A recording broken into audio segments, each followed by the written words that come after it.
Hello, welcome to your 6th grade mummifying tutorial. I am Mr. Huffman. And I'm Mr. Brown, and today we're going to teach you how to mummify a chicken. As you can see, the chickens are enjoying a nice, warm, sudsy bath. Alright, our chickens have just left their nice sudsy bath, and now we are going to use this rubbing alcohol to make sure that they are fully sanitized and there's no bacteria on there. Alright, you got to make sure that you get every little bit of the chicken covered, the inside cavity included. We're giving it a nice little bath and some rubbing alcohol here just to make sure we've gotten all that bacteria off of there. The ancient Egyptians used wine. We are using rubbing alcohol. And if you did not know, wine has alcohol in it. Alright, our chickens have taken a bath in the alcohol and the soap before that. You saw both of those. Now, we have to make sure that we get all this excess moisture off of the chicken. So what we're going to do is we're going to take our towels and we're going to pat the skin dry, and then we're going to have to go through with some extra towels and make sure we get the inside dried out as well. This is going to help make sure that you're not going to ruin all your natron salt when we start to put the actual carcass into the sarcophagus. Alright, now while Mr. Brown is finishing that, I'm going to put a bed natron salt into the sarcophagus. About an inch should do good for this chicken.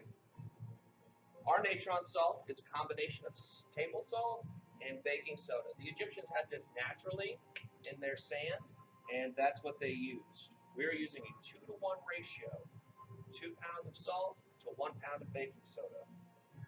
Alright, my skin on this chicken is just about as dry as I think we're going to be able to get it.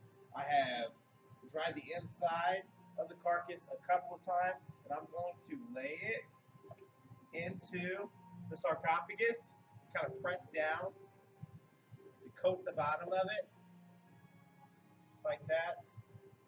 And then we're going to add some preserving salt to the inside. And we're just going to work that around to make sure that we cover every bit of skin with the salt, because anything that's left exposed is not going to mummify properly. So if you have ever cooked with Grandma, this is just like breading any chicken for fried chicken, except we're going to leave it in there and prepare it for the afterlife. At this point in the process, this is when they would add spices to the mummy. Now we are going to be using beef fajita seasoning because we want this chicken to have a spicy afterlife. Simply sprinkle it on there. And this is really going to help keep you from smelling the dead corpse all the time. The mummifying process is not one that smells good, so we are going to use some saran wrap on top of the sarcophagus. This is going to try to eliminate some of the bad smell as the process goes on, because we are in a school after all, and people don't want to smell rotting chicken for the next 70 to 80 days.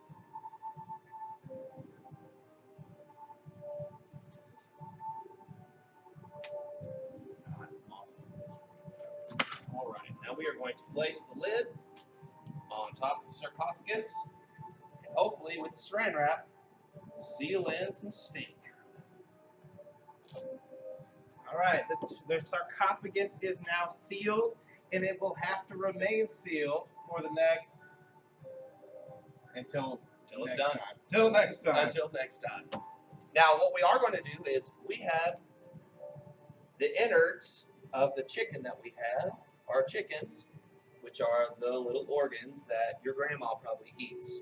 So what we've done is we've got them coated in natron. We have this jar, a canoptic jar, and we are going to get them good and place them inside. I don't know if you can see these. I'm going to gross you out a little bit.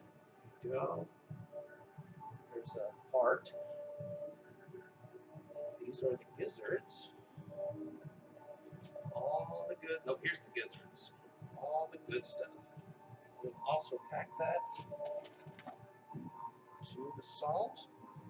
We'll just see how well these handle the mummifying process as well. The chicken will definitely need its organs in the afterlife, so it's important that we get those nice and preserved.